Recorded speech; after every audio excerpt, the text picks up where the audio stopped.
E aí pessoal, tudo bem? Aqui é o Rony, professor de Física. Neste vídeo vamos resolver um exercício relacionado ao estudo do lançamento de projéteis.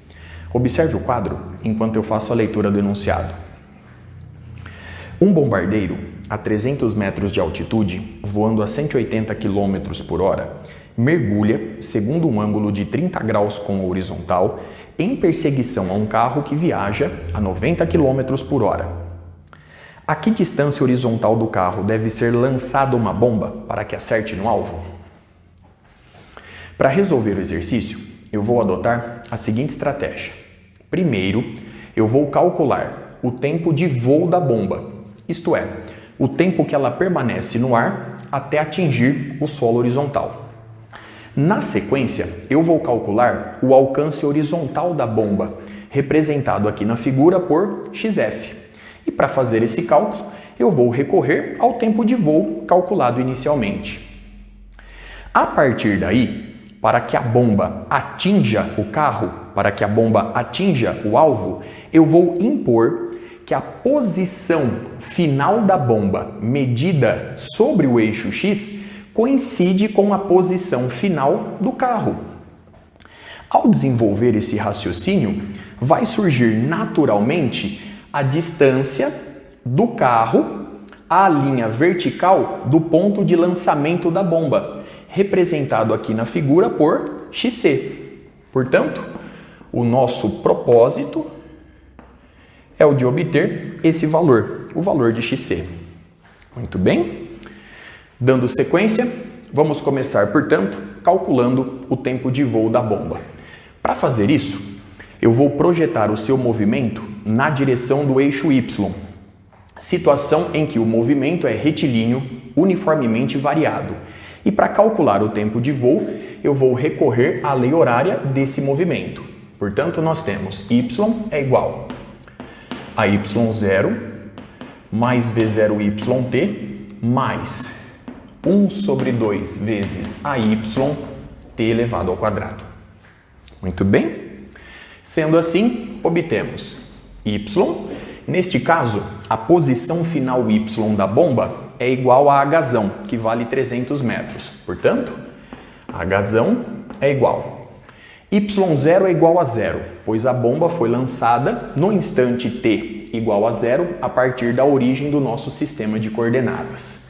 Sendo assim, y0 é igual a zero. Logo, Hzão é igual a v0y. v0y corresponde à projeção da velocidade vb na direção do eixo y. Neste caso, nós temos vb vezes o seno de 30 graus. Muito bem? Vezes o tempo de voo mais 1 sobre 2 vezes a aceleração da bomba na direção do eixo y, que é igual à aceleração da gravidade local. Observe que o vetor g está na mesma direção e sentido do eixo y, justificando o sinal positivo, vezes t ao quadrado. Substituindo os dados, obtemos 300 é igual. Vb corresponde a 50 metros por segundo, vezes o seno de 30, 1 sobre 2, vezes o tempo de voo, mais 1 sobre 2 vezes 9,8 metros por segundo ao quadrado, vezes t ao quadrado. Muito bem?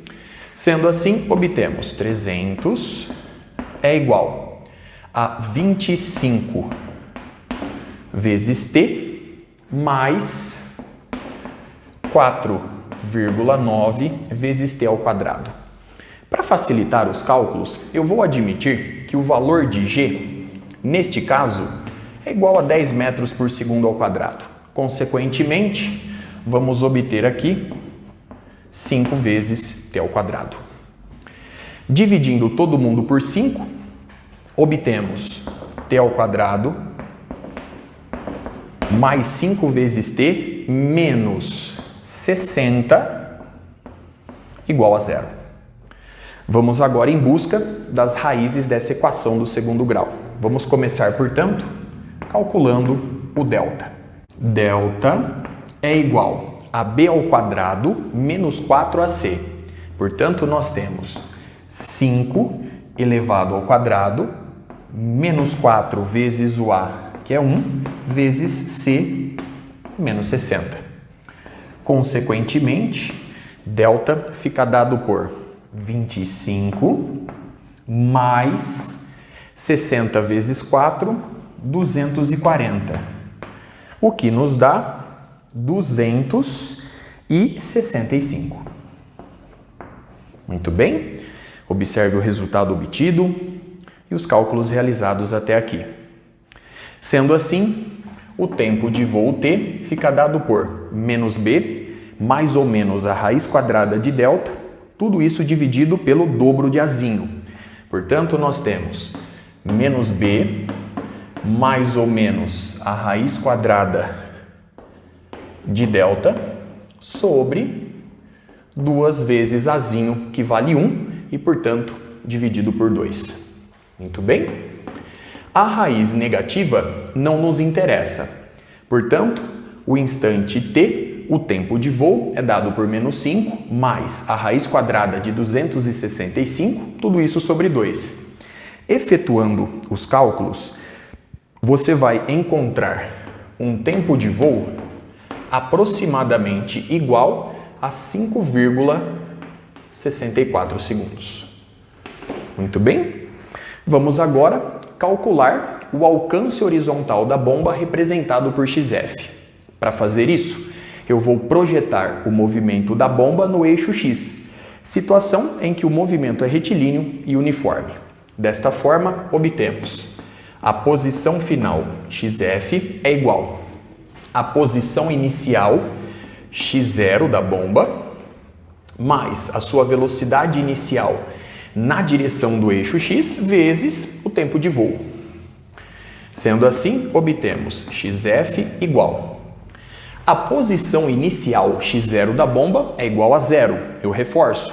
No instante t igual a 0, ela foi lançada da origem do nosso sistema de coordenadas. Portanto, nós temos 0 mais V0x corresponde à velocidade inicial da bomba projetada na direção do eixo X. De acordo com a figura, vemos que V0x é dado por VB vezes o cosseno de 30 graus, vezes o tempo de voo.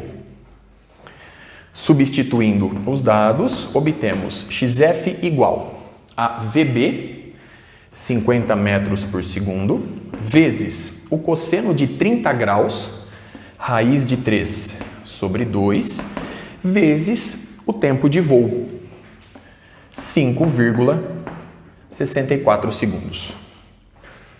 Efetuando os cálculos, você vai encontrar um valor aproximadamente igual a 244,2 metros.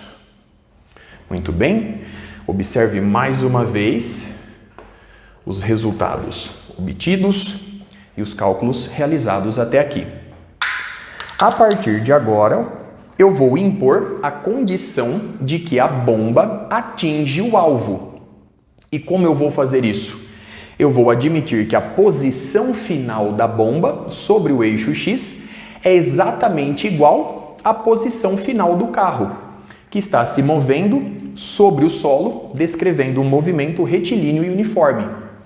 Sendo assim, para o carro agora, obtemos a posição final do carro, XF, é igual à sua posição inicial, XC, no instante t igual a 0, mais a velocidade do carro vezes o tempo de voo.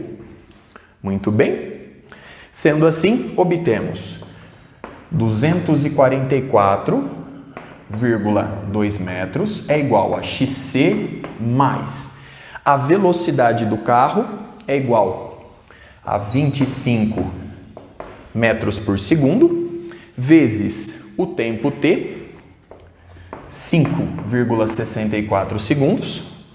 Efetuando os cálculos a partir dessa igualdade, você vai encontrar que a posição XC, que representa, eu reforço, A distância horizontal do carro até a linha vertical do ponto de lançamento da bomba é dada por aproximadamente 103,2 metros.